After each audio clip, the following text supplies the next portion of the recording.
Welcome to the Dental Business Guide podcast. From money to marketing to management, this podcast will help you run a better dental business. Good afternoon, everybody, on a sweltering hot day in June. I think everyone is sweating where I'm down here in Guildford. And how about you, Chris? How are you doing up there in the north? Often up in the northwest of England that we can say that the temperature is 30 degrees and it's absolutely sweltering. So quite frankly, I'm enjoying the moment. Really. Well, for those who don't know Chris, and I'm sure virtually the whole UK dental industry knows Chris, you've been around, I won't say, Rob, probably over 30 years in the sector, I imagine. Is that right? Maybe more? Yeah. It's rather interesting. The very first dentist who I ever spoke to professionally was in July 1993. Okay. So I'm going to claim 33 years of being in conversation with dentists about their businesses. But the other interesting observation about that is that although my first dentist was 1993, my first client in dentistry was actually 1987. And the reason for that was because during that first 6-year period, I was building up a client base of dental laboratories, largely a combination of word of mouth and public speaking. But it was only 6 years into the dental technicians that the very first one of those technicians actually said, I've got a dentist client of mine who I think I could use a bit of help. And that began that journey. So it's almost 40 years since the first person in dentistry. Wow. And I think you're similar time scale, Aaron, is that right? A little bit short, about 24 years.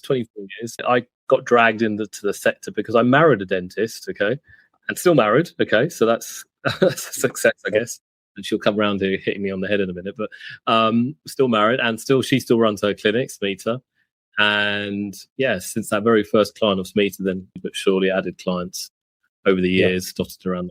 So yeah, it's all good. But today we're going to be talking live and uncut about what, Chris? You describe it. You're always good with words. What we wanted, I think, to start this series of conversations about was talking about not doom and gloom. You know, this podcast isn't going to be one of those podcasts where consultants say you're all going to die, but if you come and buy my services, I'll get you out of it. You know, that's not what this is about. I think the really, really important thing for our listeners to understand is that there's never going to be a sales pitch on this podcast series for either what I do or for what Aaron does. We know that you're all sensible grown-up people, and we know that you'll choose to contact us if and as and when it feels appropriate. What we want to do is to bring a combined 65 years of experience of working with dental businesses to, in this particular case, June 2026, to look at the reality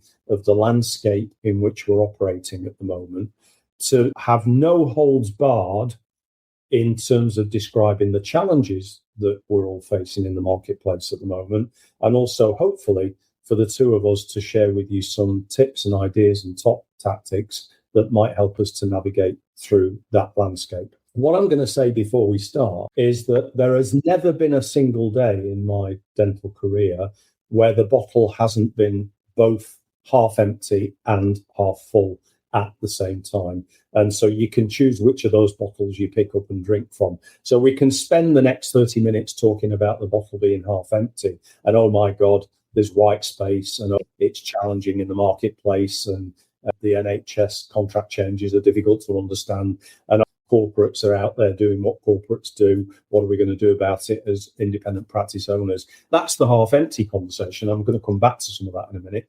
But let's just also remind ourselves that there is a half full conversation that says that the digital workflow in dentistry is more exciting today than it has ever been in the decades that the two of us have operated within the sector.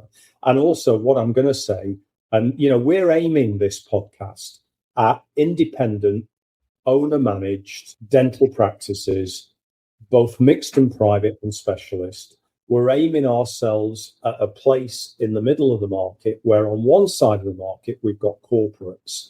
And when on the other side of the market, we've got what I'm going to describe as the full NHS landscape. And there's a place in the middle, which is mixed and private practices. We want to address ourselves to those people. And I think that we in that particular place are in a sweet spot at the moment where there is an unprecedented opportunity for us to go out into the marketplace and to do things that fully NHS practices can't do, and to do things that corporates can't do, and to carve out a space for ourselves in the market. It's a world of opportunity. Yeah, absolutely. And I'll add one point to this, Chris. You pretty succinctly put that. But as you said, that gap in that middle market is where the opportunity lies. I think over the last few years, we've seen many groups emerge, people buying, acquiring, but integrating those practices together, it hasn't actually worked particularly well for many of those groups. And the whole idea, or the whole premise of that, was they're going to buy a few practices and at a certain multiple and consolidate it together and sell it on to a new party who will pay even more for it, a higher multiple. But those higher multiple paying parties aren't really there at the moment, for sure. So for many people who are running their private practices, you have to think, well, I might be 20 years into my career. I might want to have an exit strategy, but maybe now is not the right time to exit to one of those parties where you might have to get rolled over equity, all that type of stuff. And maybe re-engineer your business, look at your business again and run it to its optimum. And that's what I think many practices will have to do over the next few years, is look at their practices, optimize it, introduce AI, introduce technology, introduce new workflows. And that then is a real opportunity. And when you own one or two practices, it's so much easier to manage as opposed to when you've got 10 practices, 20 practices, 50 practices, okay? And that's where I think a lot of those groups may become unstuck or are becoming unstuck already. But let's move on to our first question today, Chris. Pricing. Now, we were talking earlier, you were talking about operating costs in a surgery have shot up over the last 4 or 5 years. In your experience, talking to lots of practices, I know you probably talk to them more than I do. I'm more of the finance guy, but what have you seen and what's the impact on practice morale, performance, etc.? Let's first of all get a very, very quick rough and ready definition in place. Operating cost per surgery per day. One of the most important numbers in dentistry that a lot of dental practice owners don't actually know. So what is it? In any business, if you look at your profit and loss statement, you'll see sales at the top. You'll see something that accountants will either call variable expenses or cost of goods sold or cost of goods. And that will be expenses that only arise when dentistry takes place. So that will be your lab bills, it will be your material costs, and also, of course, it will be the remuneration for your self-employed clinicians. And then below that, you'll see another heading which will either say fixed costs, overheads, operating costs. And that's the money that you have to spend whether or not there's any patients in the building. If it snows for a week, you have to open the door up to pay the electricity bill, etc. So exactly right. It snows for a week, nobody comes in, or we have a heat wave and nobody comes in. But you've still got to pay the mortgage, you've still got to pay the council tax, you've still got to pay the payroll costs for all of your employees. They are fixed costs. You've got to pay no matter what. And one of the exercises that Aaron and I will do with any client is to say, let's work out those fixed costs on a daily basis and let's divide them by the number of chairs that are in use, double underline, in use. Yeah. And let's work out this magic number, operating cost per utilized surgery per day. So let's go back to 2022. Boris Johnson, rather ironically, given the date and the week on which we are recording this first broadcast, Boris Johnson is being marched out of Downing Street by his own party. And little do we know that Liz Truss is going to walk in the door and there's going to institute a few weeks of utter economic chaos. But at the moment in time where Boris Johnson is saying bye-bye, you look across a cohort of independent owner-managed dental practices in the UK and Ireland, and you will see an operating cost per surgery per day running in the region of about £450. Now, let's just do statistics. That's a bell curve, and there are some that are more expensive than that, and there are some that are less expensive than that. But up on the top of the bell curve, £450 per day to open a surgery is around about your average. We're now going to fast forward the clock to this week, and Keir Starmer is being marched out of Parliament by his own party. Funny how things work out. And that same practice with those same people doing that same thing in that same building, no change, but that operating cost is now £850 across my client base. That's an 89% increase in 4 years. So I'm going to ask a rhetorical question of the listeners. Number one, if you've got a dental plan, has the cost of that plan gone up by 89% in the last 4 years? Number two, if we were going to do a screenshot of your fee per item price list, has that price list gone up by 89% in the last 4 years? And we all know the answer's no. And the reason that why haven't they put the prices up in line with increases in operating costs? Well, good question. Now, if you look at the 89%, as Chris has mentioned, if I look at our client base, it may not be 89%, but some might be higher, some might be lower. But the point we're trying to make is they've gone up significantly, okay? And it's not just in dental, as we've seen in the restaurant trade. Business rates have gone up, the electricity's gone up, staff costs have gone up, national insurance costs have risen as a result of the change in government. So all of these costs have compounded.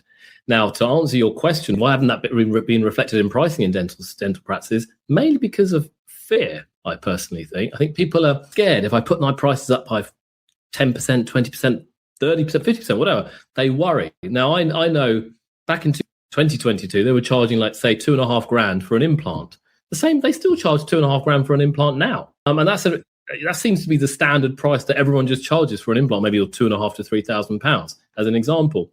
Invisalign costs have gone up. Software costs have gone up, but none of the pricing has been reflected in that. So ultimately, as an accountant, you see the margins just squeezing each year, whether you're doing monthly accounts, annual accounts. You just see, well, the problem that many dentists used to moan about before is that, oh, my tax bill's too high. That question isn't being raised as much as now because their profits have been diminished and therefore they're not having to pay so much tax.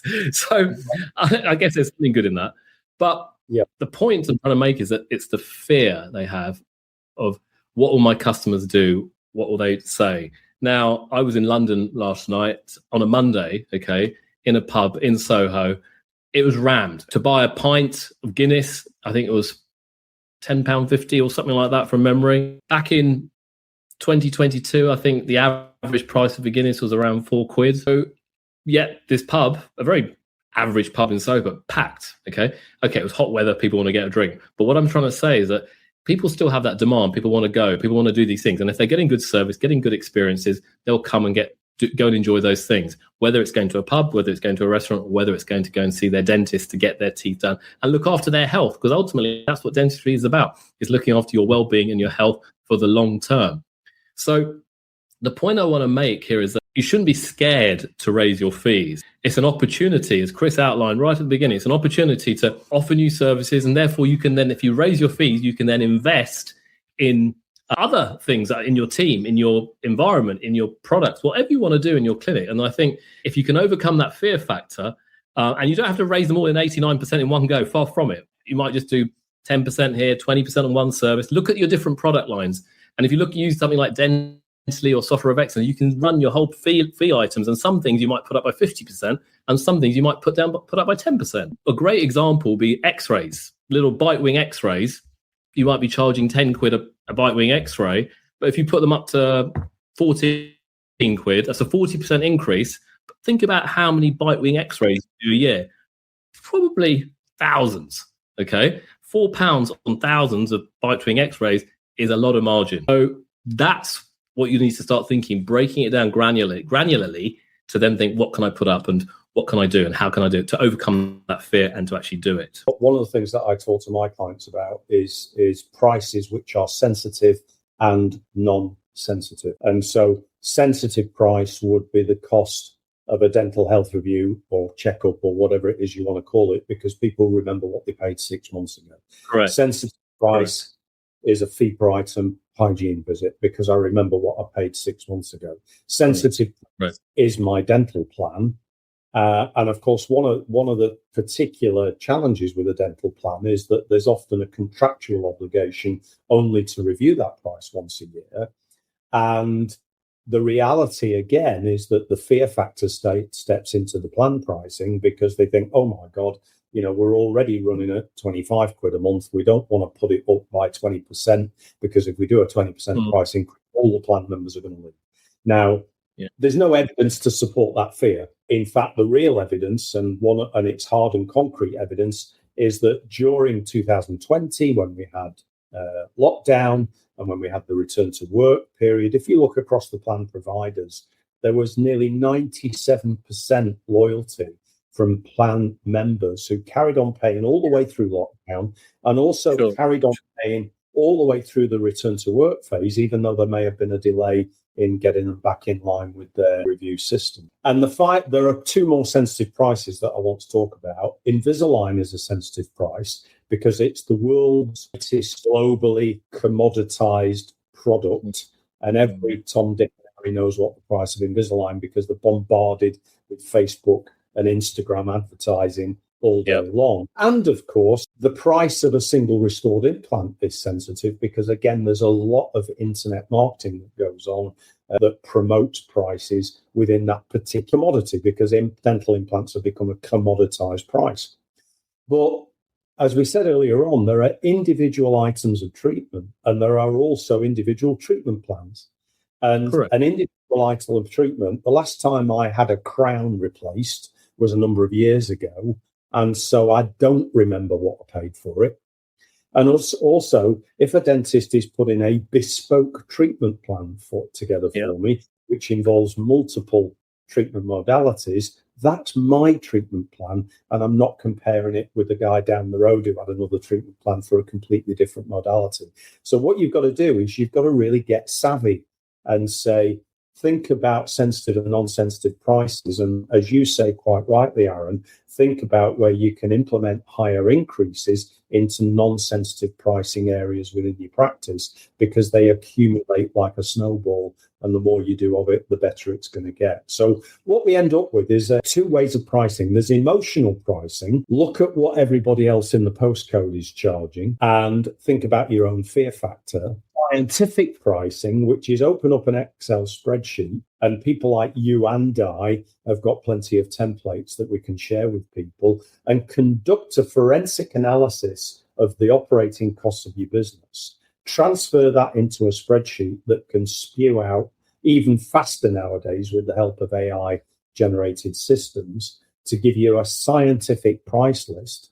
Take a look at what that tells you about the gap. And as you say quite rightly, Aaron, we might not be able to bridge the gap in one go, but what we might do is to have a plan that says over the next 8 quarters, we're going to have incremental increases in various prices across our list, which are going to get us back to our again. Absolutely. And I think if you go back to the final point on pricing here, Chris, is that you can buy, it's a silly analogy, but it's there. You can buy a normal handbag that costs you 100 quid. You can buy a handbag that costs you £10,000. It's still doing the same job. But what I'm trying to get across is just the value that people pay or they've perceived to get, when they're buying the £10,000 handbag. So the same principle applies when it's to dentistry. As you said, it's bespoke service, bespoke treatment plan, fully explained, fully detailed, with the right technology, with the right clinician, with the right experience, history. It's how you present that value, that makes the difference, and how you communicate that to your patients or potential patients. And I think many, many dentists may historically, and I think it's less so in the young guys I see now, but historically, when they've been tainted by the NHS, they have that lack of confidence to put their prices up. But sometimes it's the younger guys who haven't been tainted perhaps by the NHS. They have the opportunity, oh yeah, I did this, I can do this. And they happily will charge the right price to get the right kind of margin for their services. So have that inner confidence to help. And I think that's a really important point just to highlight at this stage. Do you agree with that, Chris, or not? I do. I want to share with you something that actually happened to me at 2:30 this afternoon. And I swear on my kids' lives, this is a true story. This happened to me 2:30 this afternoon. I had a Zoom call with a dentist who I bumped into at a practice plan regional workshop about 6 months ago. Now, whenever Practice Plan asks me to do a regional workshop, the Chris Barrow workshop is always a 3-hour money talk.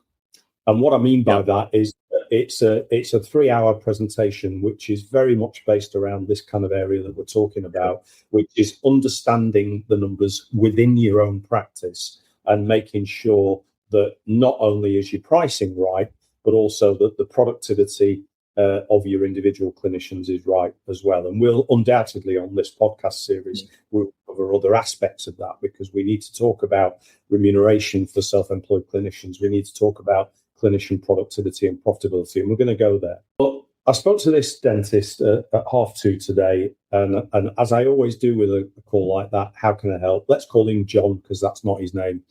And I said, John, how can I help? And he said, I heard you speak. Me and my practice manager came to your practice plan regional workshop 6 months ago. You were doing the money course. And he said, it felt like you were drilling into my head with the stuff that you were talking about in terms of understanding, analysing, interpreting your own data. And actually, we came away from that work, and my practice manager said she felt the same way as well. And we've gone 6 months down the line. He said, I bought this practice 5 years ago. I'm making an okay living, but I'm working my tripe out. I own the business. I don't know the numbers in detail, and I'm becoming increasingly concerned that because I don't know the numbers, I'm really kind of flying blind. And he said, I wish I'd called you 5 years ago, but I didn't. And I wish I'd called you 6 months ago, but I didn't. But I'm calling you now. And I said, okay, great. I said, John, here's what we're going to do. You're going to send me your last set of audited accounts, and you're going to send me whatever up-to-date management accounts or financial data you've got. And what we're going to do is we're going to do a financial MOT, and we're going to look at those numbers. I'm going to come back to your practice manager, and I'm probably going to ask 100 questions. And over the next weeks ahead, what we'll do is that we'll create a full financial analysis and come back to you with prioritized recommendations as to the steps that you need to be taking in order to move towards a target profitability. Now, I very much suspect, Aaron, that had he been speaking to you at 2:30 this afternoon, he'd have been getting exactly the same feedback that I gave him, correct?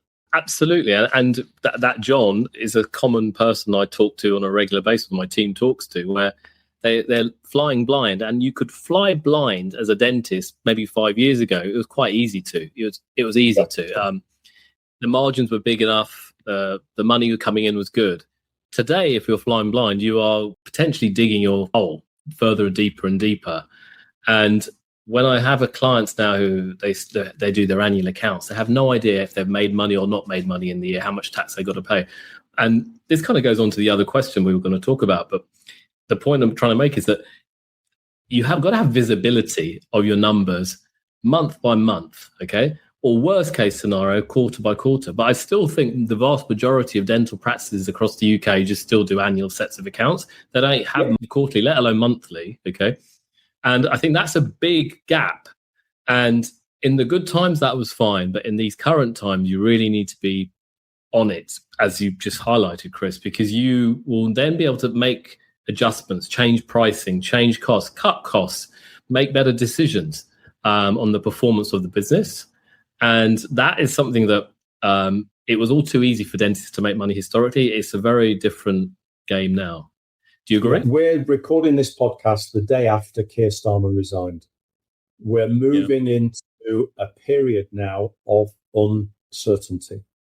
We don't know who the next Prime Minister is going to be, although obviously it's not going to be too difficult to imagine. Someone from your neck.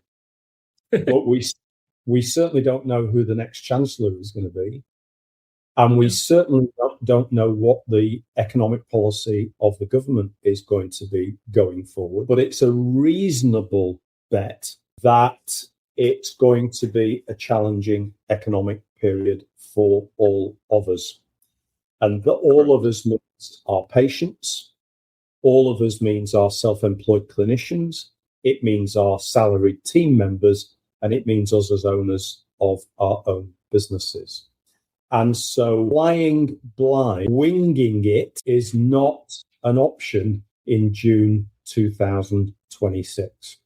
And if you're sitting here listening to this broadcast and you're thinking, okay, well, I get cloud-based accountancy, I get up-to-date management accounts at the end of every month, I analyze all of my key performance indicators at the end of every month in line with benchmarks, I keep an eye on my operating cost per surgery per day, I also measure the individual profitability of every single fee earner in my practice on a month-by-month basis. And as a result of that, I make adjustments to my fee per item price list on a quarterly basis. If your answer is yes to those 7 points, then get off this podcast. You don't need us. Go and do something else. And you're doing really well, and you're a rarity in the dental sector, to be honest with you.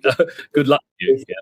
If you're not able to answer those 7 points, and if you are to whatever extent flying blind or partially blind, then what I'm saying is this: stick with us on this podcast series, because what we're going to be doing is we're going to be diving deeper into this area. We're going to be looking much more carefully at each of those 7 points going forward.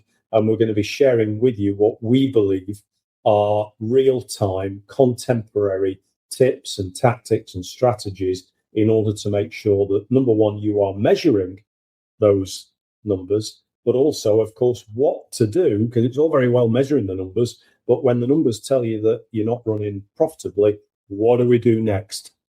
And you know what? There are some massive questions here. What do we do when our operating cost per surgery per day is out of control? What do we do when our lab or material or advertising costs are higher than benchmark?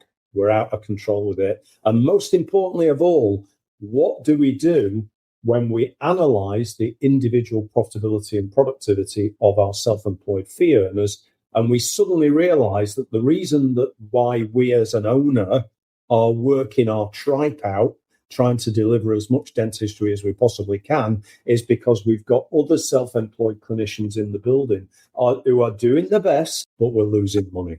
And that's what I see all too often. Many, you might have a practice, let's say have 4 or 5 associates. 1 or 2 might be doing pretty well. They're grossing quite well. But what are their overheads? Okay, what are their lab costs? What are these things? And are they at the end of the day making you a decent ROI? There might be someone generally doing lower volume or lower value production, but they still might be making you more money. And that's the thing, that's visibility is the thing that really matters here. And as Chris said, you ultimately want to then to be able to see which dentist ultimately is making you a net money, okay, or net, which is making you, who is the most profitable dentist in there. And therefore you can adjust your book, you can adjust giving patients to those more profitable dentists. All these things matter, okay? But if you don't have the visibility, that was when it all goes pear-shaped. So I'm conscious now, Chris, we've been talking for over 30 minutes here, and we don't want to drag this on for hours, but there's one question I want to cover, so probably take to the rest of the podcast up, is you were talking about operating cost per utilized dental surgery. But if you had to look at 3 numbers that a practice should be tracking month by month, what would they be? What would you choose? I've got my own choice, okay? But what would be yours? And then I can then tell you mine. All right, my top 3 choices. Number 1, top of the list, operating cost per utilized surgery per day, the one that we've just been talking about. Number 2 is percentage chair utilization. If you have a chair in your practice, what percentage of time has that chair got a patient sat in it? So facility utilization is number 2. And then number 3, back to what I was mentioning earlier, is the individual profitability of every fee earner in your practice. With those 3, you can change the world. Okay, very good. So I'll give you my 3, and there's overlap, there's no doubt about it. And I'll sound like a real accountant here by saying I would look at EBITDA, earnings before interest, tax and depreciation, ultimately the net profit or the profitability of the clinic. You can have all the revenue in the world, but if you aren't tracking your costs accurately, you don't really know what you're making. And remember, EBITDA is ultimately the determinant of the value of your business, okay? A multiple will be applied against it. So if you are looking to sell at some point in the future, you always need to be thinking, okay, what is my EBITDA? Because that's what a valuer will look at. That's what a buyer will look at. Are they generating a healthy EBITDA or not so healthy EBITDA? And a multiple will be applied. And as Chris quite rightly said, you can then break that down, that EBITDA down into individuals' EBITDA per associate dentist. and work out, okay, that one's making me money, that one's not making me money. What do we do and what do we change? So that's one thing, EBITDA. The other one I would look at is recall rate. Okay, you might have this base of patients in your books. Let's say you have 2,000 patients on your books. Okay, you can send the emails, you can send the reminders, but what is that recall rate? Do they come back every 6 months? Do the hygiene people come back every 6 months for their hygiene treatments? Because ultimately they are your patients, existing patients, and therefore are you maximizing that existing patient base as opposed to having to keep getting new patients through the door? New patients are very, very important, and I would track that as another metric, but not so much as how good my recall rate is. And in my view, you want to be getting that over 90%, or have systems in place to try and get that recall rate over 90. And then ultimately, the last one in my mind is case acceptance rate. Okay, you can put all the cases out there, treatment plans out there, and you might have a $1,000 treatment plan or 10 grand treatment plan, but how many of those 100 treatment plans you put out there got accepted? It might look wonderful on paper, it might look wonderful on a screen, you send it all out, but did they actually get accepted? And that's a really important thing to measure. Now, if you combine my 3 with Chris's 3, I think you've got a really good working model, but you need to be able to track these. You need to be able to see these, and you need to be able to see these in an instant, okay? And I think that's where dentistry is going, okay?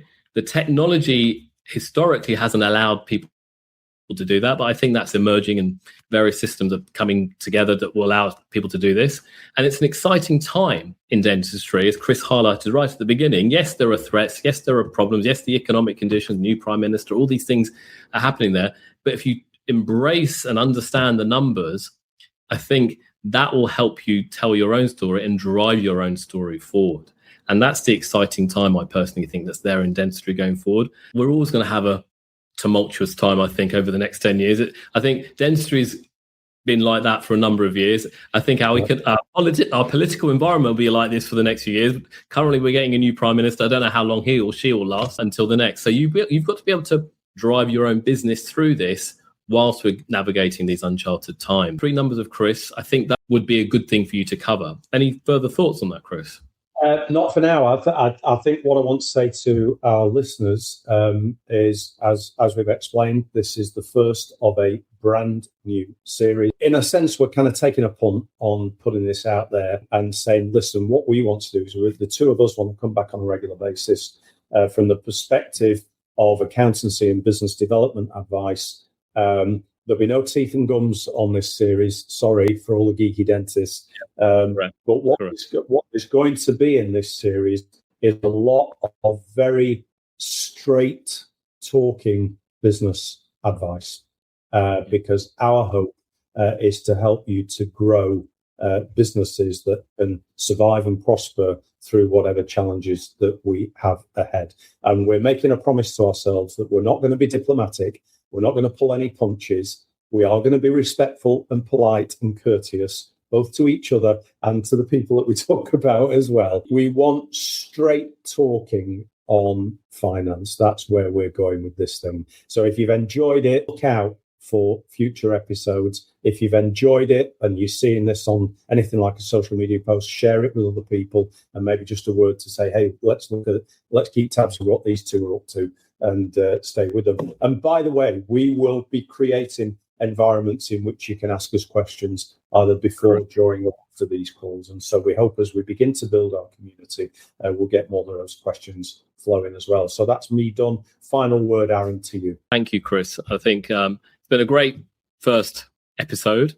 I've really enjoyed it. There's obviously a meeting of minds here on so many things. And as Chris said, please do share this with your colleagues and friends, or if anyone who you think will get value out of what we're talking about. We have combined experience, as Chris said, over 65 years probably between the 2 of us in different ways, and some overlap. And there isn't much we haven't seen in dentistry. I remember the days when goodwill was like 30% of turnover, or even less than that. Now we're at, 200% of turnover. It's a very different game, and therefore you need to have your business sense and business nous in this environment. Otherwise, you can get your fingers burnt very, very quickly, and it can be quite ugly. But we're here. We're going to be there. And watch out for the next episode. There's a link on the website, and we'll be sharing that soon, and we'll go from there. But thank you, Chris. Thanks very much. Enjoy the heat. Thanks. You've taken some time to follow us on this. Really appreciate Absolutely. it. Thanks a lot. Cheers. Bye. Thanks for listening in to the Dental Business Guide podcast. We welcome your feedback, and if you're enjoying it, please let your friends know too.